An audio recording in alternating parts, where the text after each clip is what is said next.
ومعه استعاد مطار قلميم نشاطه، لأن قوة الرياح والأمطار تعيق إقلاع وتحليق طائرة الهليكوبتر للقيام بمهمة الإجلاء، خاصة في المناطق الوعرة حيث الحاجة لإنقاذ الأرواح تطرح نفسها وبإلحاح. عبد الحميد ومنذ 36 سنة وهو يشتغل ضمن فرقة الضفادع التابعة للبحرية الملكية، أنقذ أرواح المواطنين العزل في منطقة يصعب الولوج إليها بفعل كثرة الأوحال ونشاط الأودية. تمت عملية إنقاذ بواسطة المروحية التابعة للقوات الجوية ورجال الضفادع التابعة للبحرية الملكية من إنقاذ 27 فردا.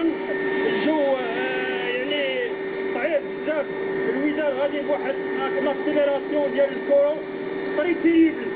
دواوير وتجمعات منكوبة. هنا نتواجد بجماعة أسرين، ومنذ 3 أيام الرحال وماشيتهم كانوا محاصرين بشبكة من الوديان من كل الاتجاهات. احنا في البلية عندنا الفهيمات اللي نضاعوا راه قومي في ذاك الوقت وتكرفصنا وضاعوا الفهم ديالنا وضاع رزقنا، ما عندنا مدخول، ما عندنا والو، عندنا 7 دراري ولا 8.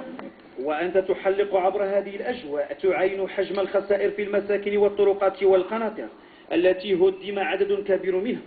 ما تبقى من القناطر أصبح يشكل خطرا على مستعمل الطريق.